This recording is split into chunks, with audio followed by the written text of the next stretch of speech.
Upanishad portion is over. Gaudapadacharya ji's commentary on the Upanishad starts.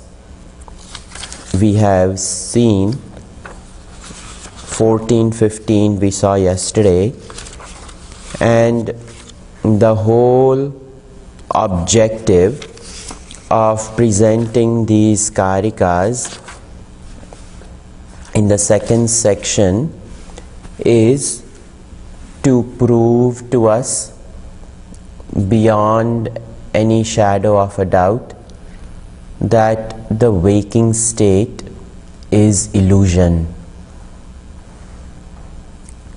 This standpoint of Hinduism makes Hinduism stand apart from any other religion on the planet. The highest culmination in this philosophy that Advaita alone is, non-dual absolute self alone is, and other than that there isn't anything. The seventh mantra of the Upanishad, this Upanishad, made a daring attempt to paint a picture of absolute consciousness. Even though non-dual, even though it alone is, how can that alone communicate with that alone? How can that know itself? All those things. Nanta prajna, na bahish prajna, no bhayata prajna, na prajna, na prajna, na prajna, na ghana. All those things, from the standpoint of duality, it explained. Then it explained that it is absolute cessation of all thought process, of all duality, and in the complete cessation of all duality, prapanchopashamam, this Upanishad dealt with in the beginning stages the waking state, the dream state, the deep sleep state. It is in these three states duality is experienced. So Gaudapadacharya ji takes these three states to resolve, reduce duality. Waking state is now what he has taken after. In the first four karikas, he explained that there is no reality of the dream state. Mithyatva of the dream state is established, and now this mithyatva of the waking state, by drawing parallels and conclusions from the dream state. In number 5, very quickly, the waking state is none other than the experience of the subject and the object. Without the subject, no object can exist. Thus, the waking state has no independent existence apart from the subject I, the self. Thus, it is being reduced to mithyatva. Again, in the sixth karika, that all that is experienced has an arrival and a departure. That which was not there in the past, which is not going to be there in the future, but that which is having a seeming existence, that means it was not there, so it arrived. After it arrived, it stayed for some time, and then after it stayed for some time, it disappears, including the entire Milky Way galaxy in which we exist. Even that has an arrival date and a departure date. So over here, Gaudapadacharya ji says that the whole world of plurality has a mithyatva existence. It doesn't have absolute existence. It has seeming existence. It has an appearance, and no appearance can be real. Seventh, he went on saying that if things arrive, if things depart, okay, it has some utility value. Yes, the utility value is there for as long as the exposure to that state is there. The waking object cannot extend its utility in the dream world, and the dream object cannot extend its utility into the waking world, and thus the utility is mutually contradicted in the two states, so it cannot be real. Then it has apurvatva, uniqueness of the existence of the objects and the experiences thereof. Over here he says the objects are not unique. The uniqueness depends upon the instrument with which the object was experienced. The dog experience is very different than the human experience, is very different than elephant experience, all those things. So the uniqueness is not the plurality, but the experience of the plurality with the equipment, and the equipment itself born out of plurality is disappearing. So there is nothing unique about it, it is illusion. Then 9 and 10, it was said that this reality in the dream, it is on the inside and the waking is on the outside.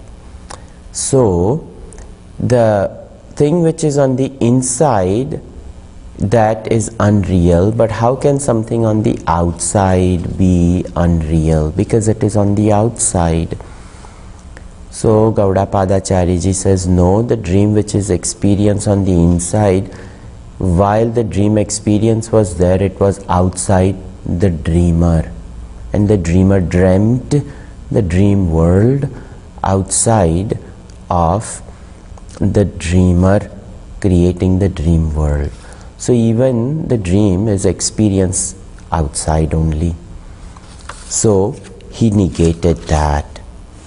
Then we saw in 15 and 16, 14, 15, 16. In 14, he said that the dream is experienced in Chitta Kala, and the waking is experienced in Dvaita Kala, because there is as though continuum of time in the waking state. The dream state is one. So the waking world has a continuity, it has permanence, and it has independent existence, and that is what was talked about over here. And Gaudapadacharya ji says that is not a criteria for establishing the absolute nature of the waking state, because even that comes to an end. What is the seeming long existence of the waking state, even that comes to an end. So how can that be real? In this way, he refuted that. 15, he refuted 15 that avyakta eva ye antastu sfuta eva cha ye bahihi. The inside object are vague, and the outside object are spashta, sfuta, it is very clear. So the vagueness is mithya, okay, but how can something which is not vague but very clear, how can the clear objects which are seen, how can that be unreal? So over here Gaudapadacharya ji says, no, that which is vague, the dream objects are vague, the waking objects are clear, but they are both kalpita. they are both born out of one's own fanciful imaginations. Our own vasanas go into creating a fanciful imagination. The clear objects can be outside, but only if the mind fancies it, that object is known. But if the mind doesn't fancy it, that object, no matter how clear it is, it makes no difference. For a non-smoker, the cigarette over there makes absolutely no difference. It is as though it doesn't exist. It is not even noticed because there is no fanciful imagination of smoking.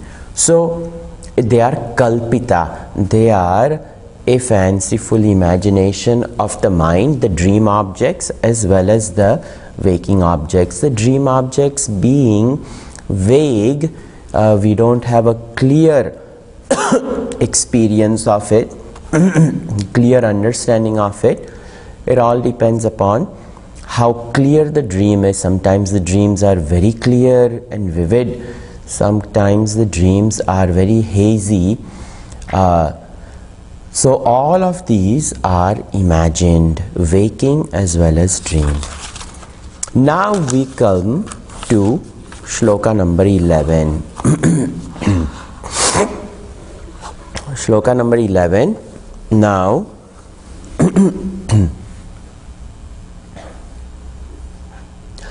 Ubayorapi vaitatyam Bhedanam sthanayoryadi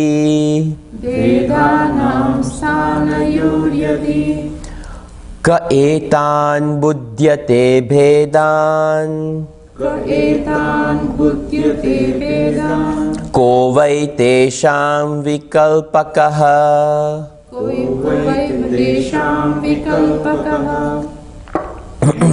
A very beautiful point now the student is making.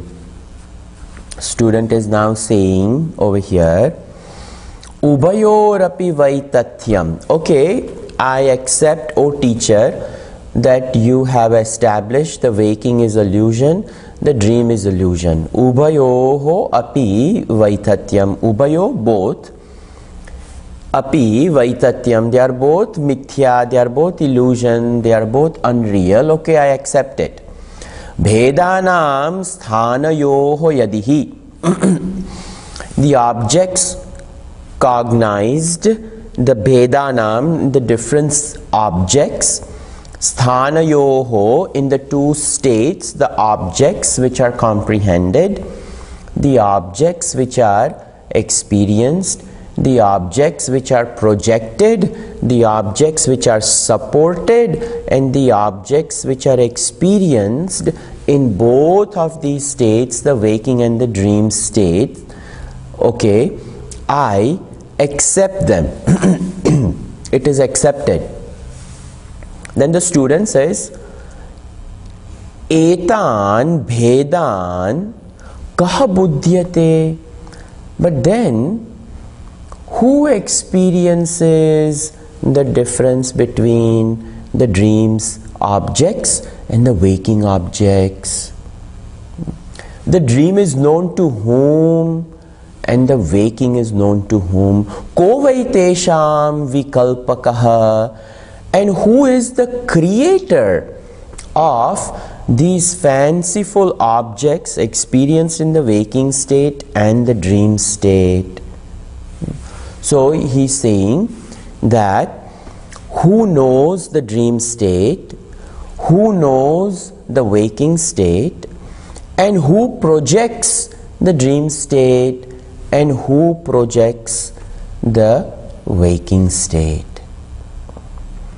So he is getting, now the student is getting closer to the understanding of Advaita Vedanta. This is the very contingent of Hinduism.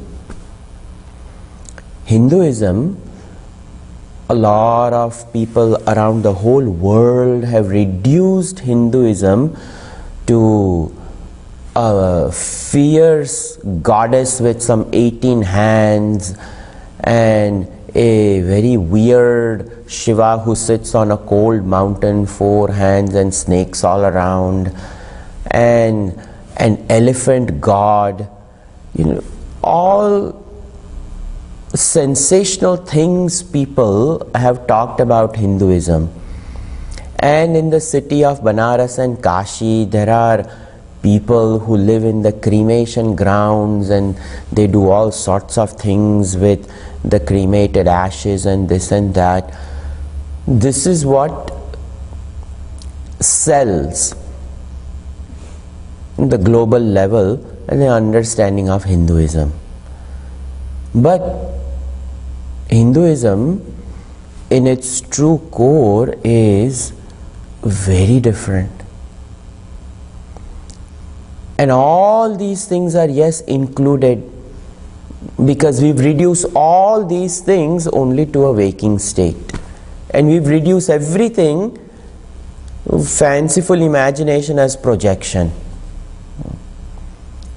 But what is of the utmost importance in Hinduism is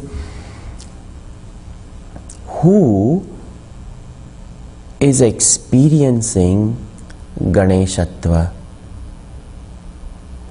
who has invoked Ganesha, who has invoked Tantra.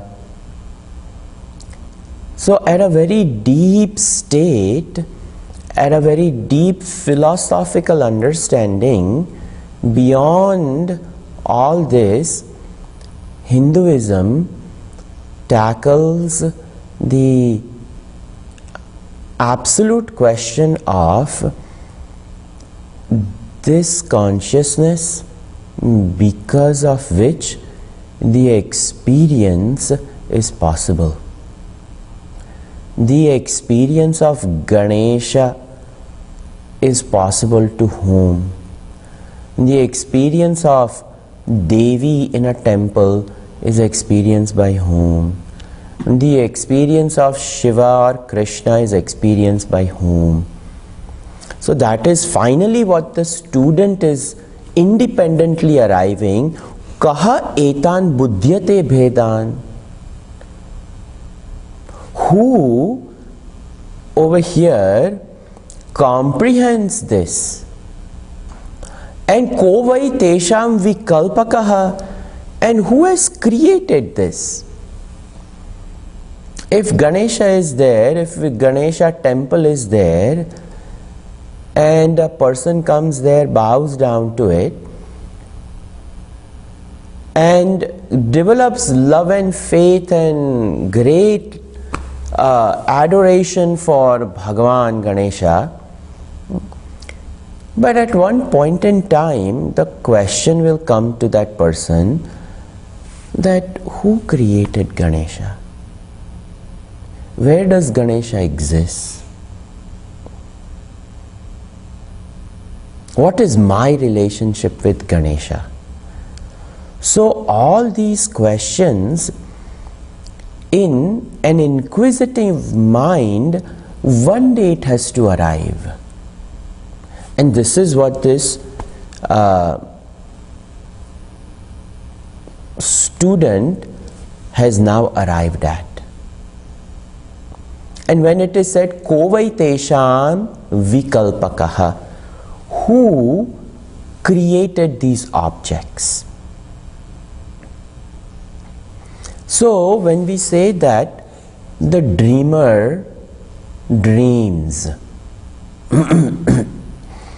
the dreamer, when he enters the dream avastha, there is a power which takes over the dreamer, and identified with that power, now the dreamer is called a dreamer, and the dreamer is capable of projecting.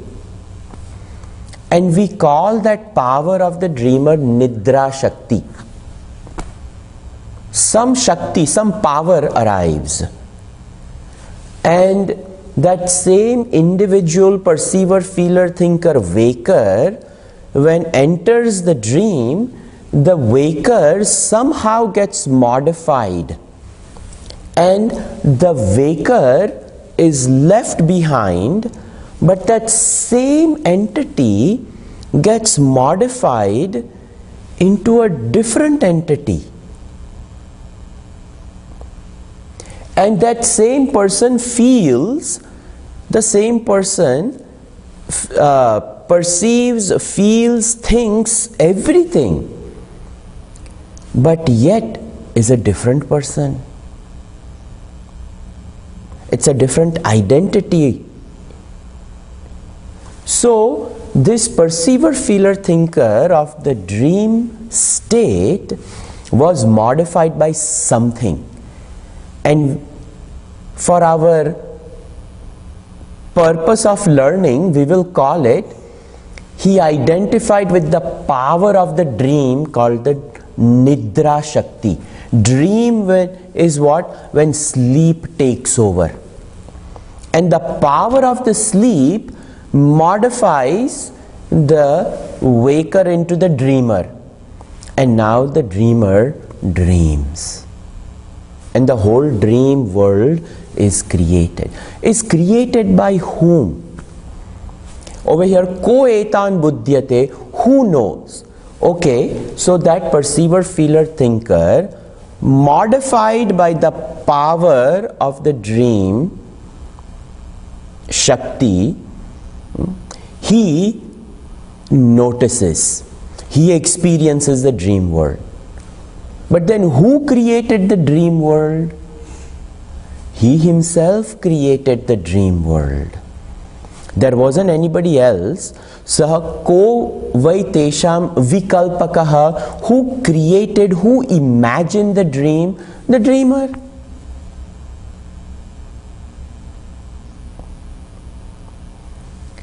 So that is easy to understand. Now, waking world.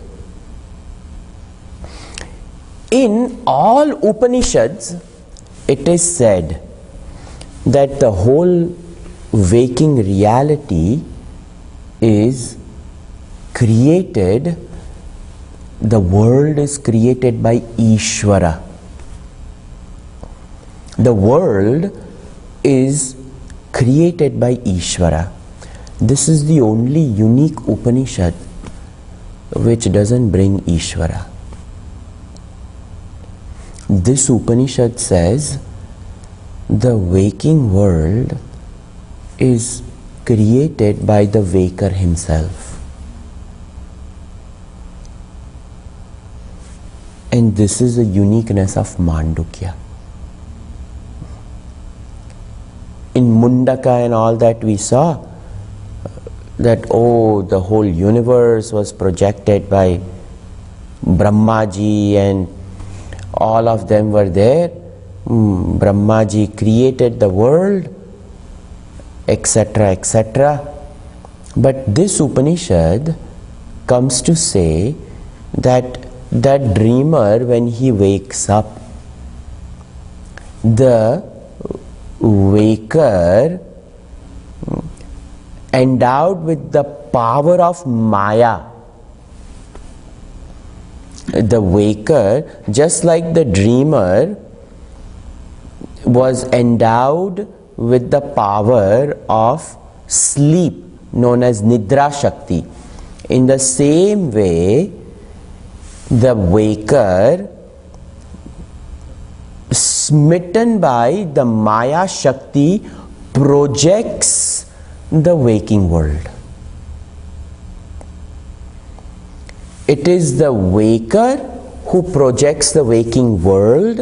It is the waker that sustains the waking world of objects, and it is the waker himself who experiences the waking object. This is what this Upanishad says. This is what is explained in the next Karika, that the waking world, dream world, is not projected by somebody else. The waking world is projected by the waker. The dream world is projected by the dreamer. If we are disturbed by the dream, we have nobody else to blame but us, because we created the dream. In the same way, if we are disturbed by the waking world, we have nobody else to blame, because we created the waking world. So, this Karika number 12 is now talking about what I just mentioned, that the waking world is created by whom? The waker. There is no such thing as some God residing in seventh heaven creating this world. This is what this Upanishad comes and says. Kalpayatyatmanatmanam Atma deva swamayaya Sa eva buddhyate bhedan Iti vedanta nishchayah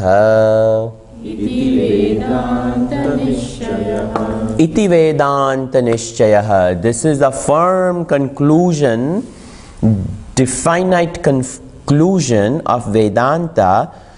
What is it? Sa eva buddhyate vedan. That person alone has created all these differences, objects, the objective world, the dream world, the waking world.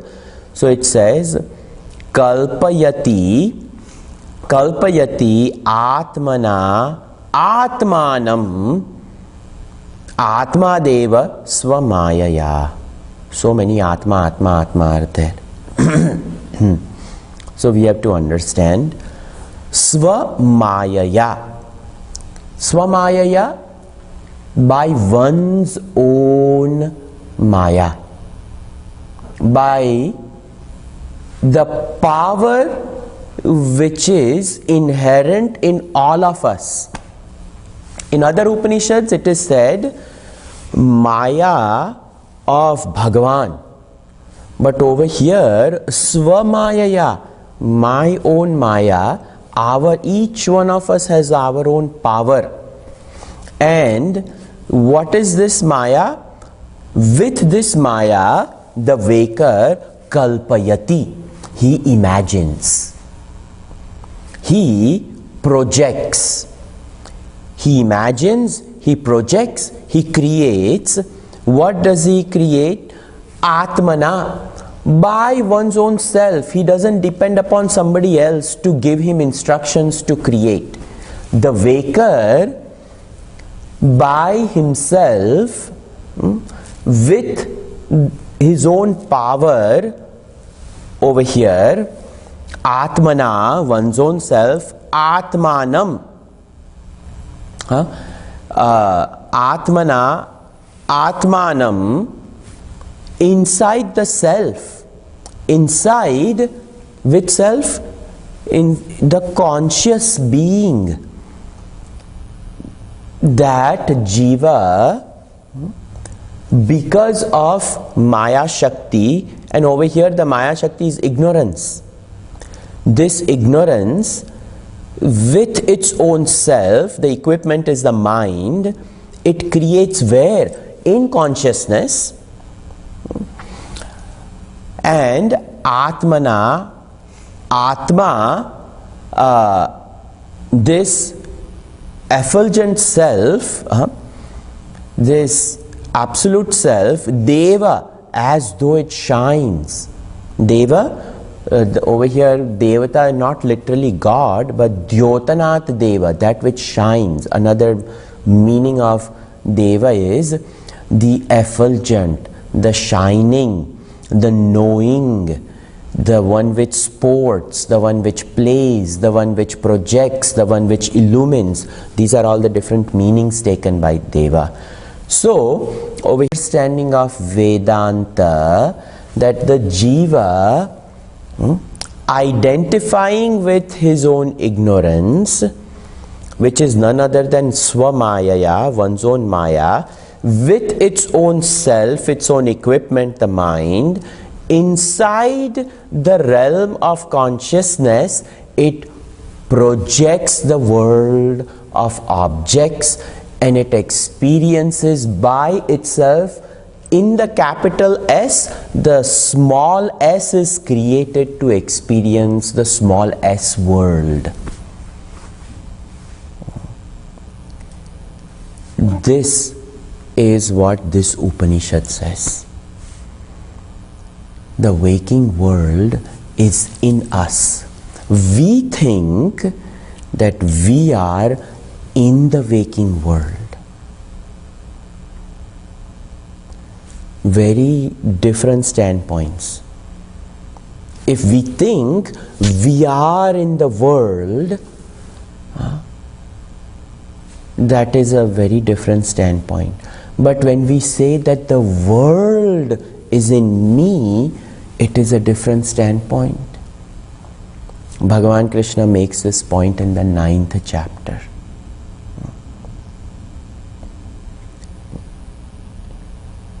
This is inside me. This whole world, Atmana, Atmanam, Atma Deva, Swamayaya Kalpayati. Our waking world is actually our imagination. This is so important to understand. If we understand this,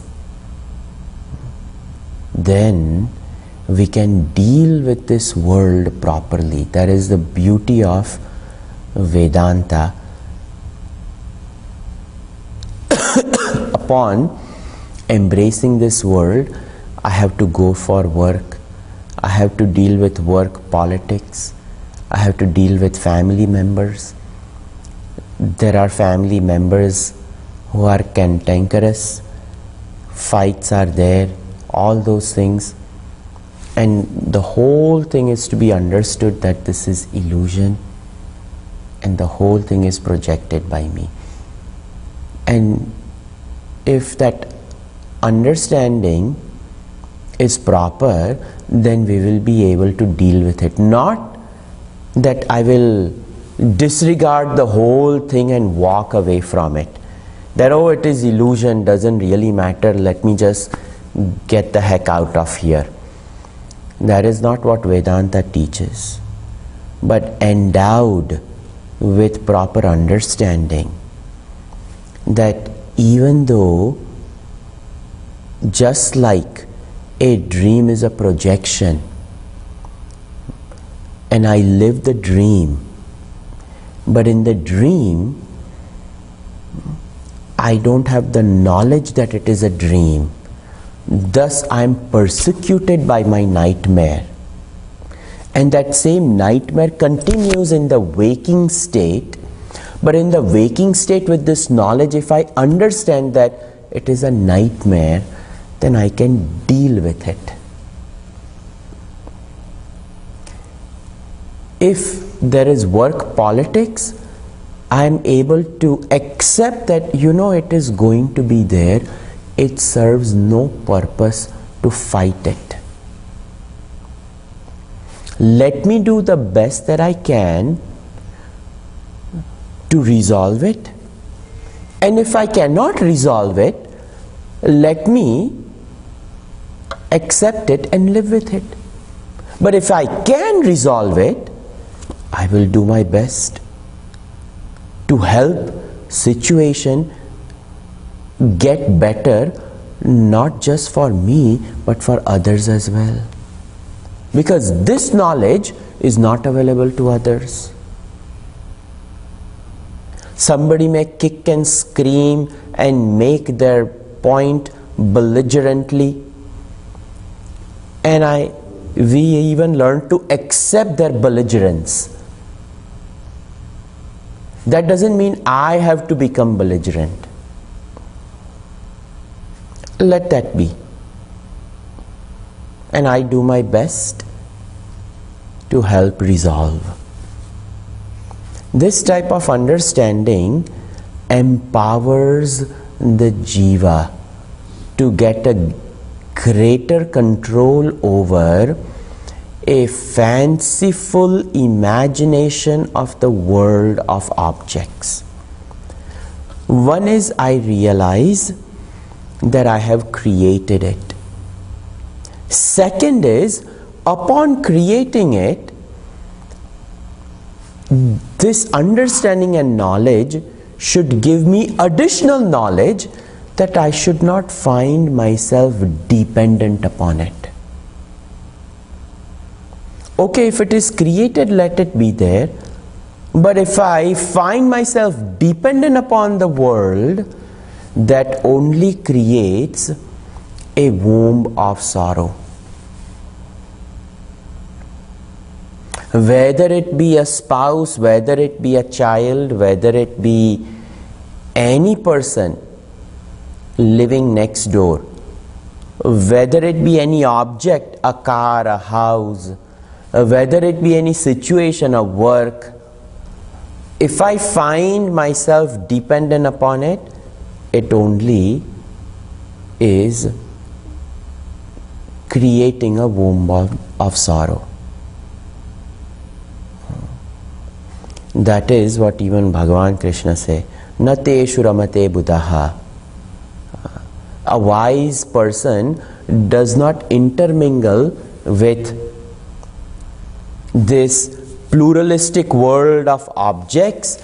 The understanding is, let it be there, let me do my best to be in this projected world. Yes, it is my projection, but at the same time, my projection is unique to my own vasanas, but there are other vasanas over there as well, and for the sake of the maintenance of all other vasanas, that projected object serves some purpose. Thus, that understanding becomes very important. So from this shloka, a leap is made to the next shloka, where the next shloka comes to explain that the world is there, the projector of the world is there, and the experiencer of the world is there. And that projector of the world is jiva. Usually world is more important than jiva. But over here, jiva is more important than the world, because the world is projected by jiva. In other Upanishads, the world is created. In Taittiriya Upanishad, that space was created, air was created, fire was created, water was created, earth was created, food was created, from food annat purushaha, and then the human being came. In this Upanishad, the 5 great elements are not created. In this Upanishad, what is said is, the jiva is there and the jiva creates this world in him. Thus, this Upanishad is very, very different compared to the other ones. It flips the standpoints of all other Upanishads. And the study of this has to be done properly, otherwise If we misunderstand this, then we destroy our life and we destroy others' lives around us by wrong understanding. So now this Karika says, Vikarotyparan bhavan antaschitte vyavasthitan niyatanscha bahishchittah evam kalpayate prabhu.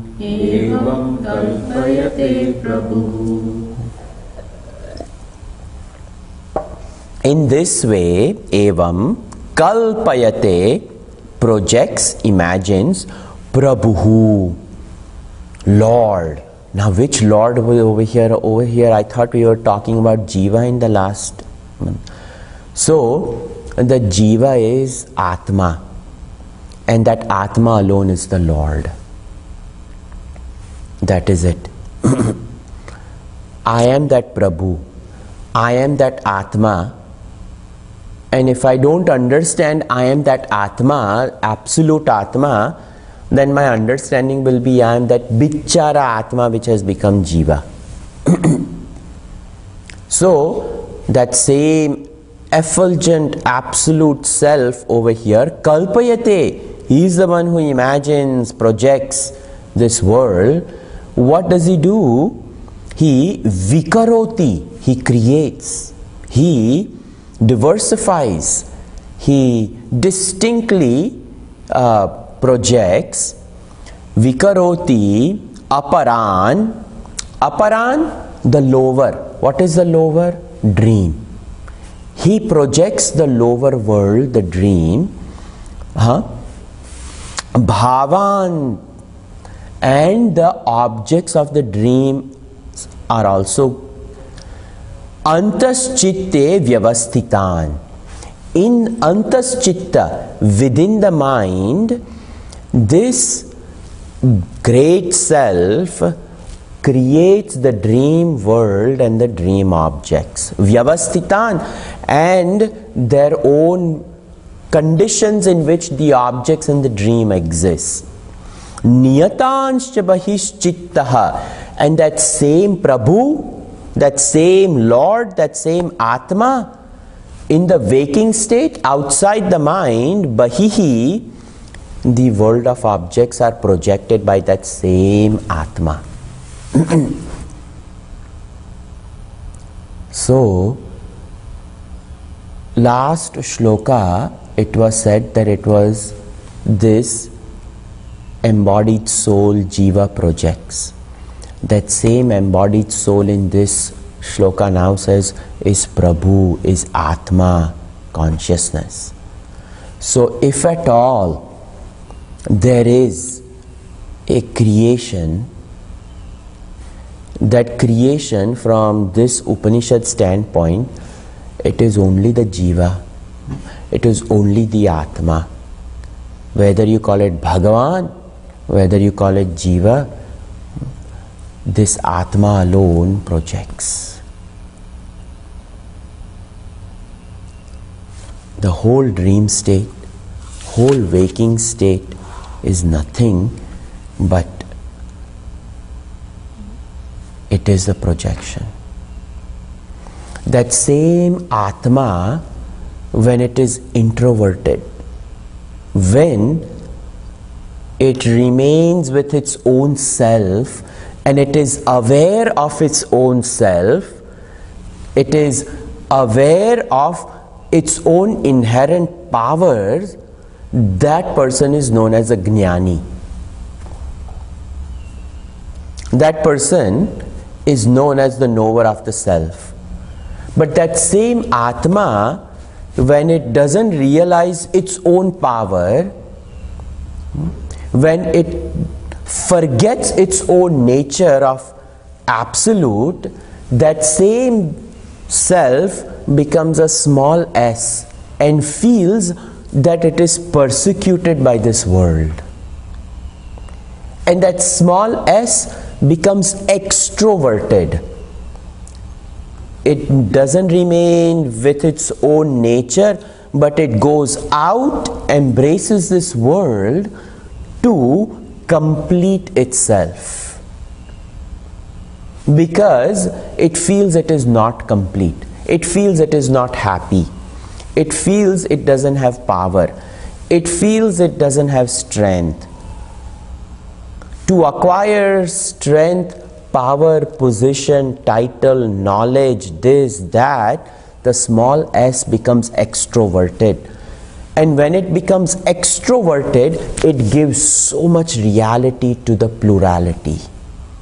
It gives reality to this world, and the world becomes very real, very real, very real, and the world becomes a world of problems, problems, problems, problems.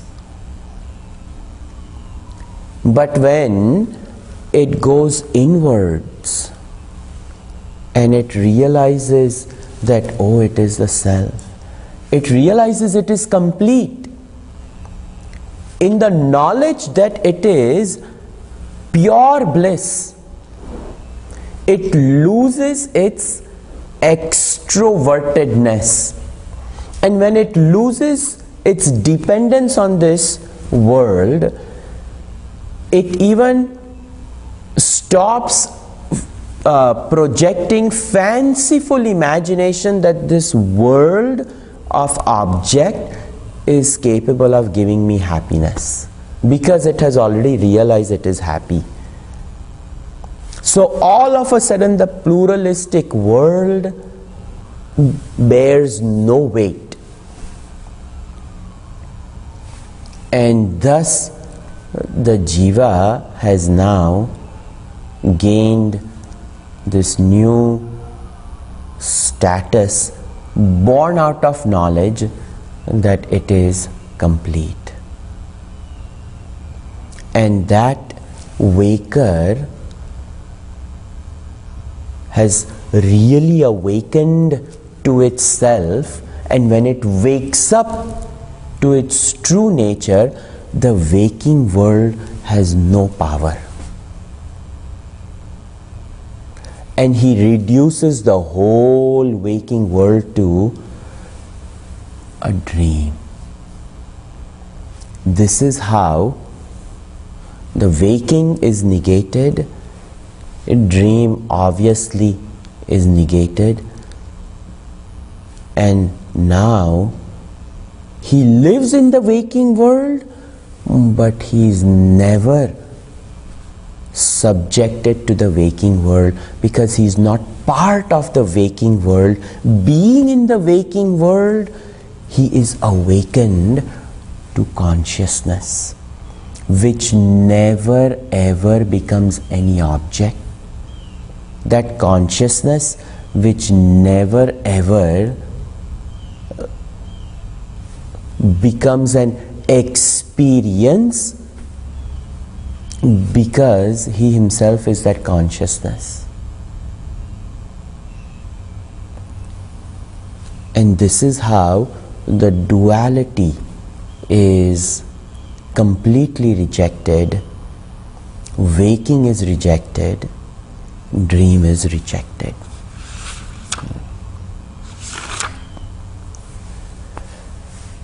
And now from 16 shloka onwards,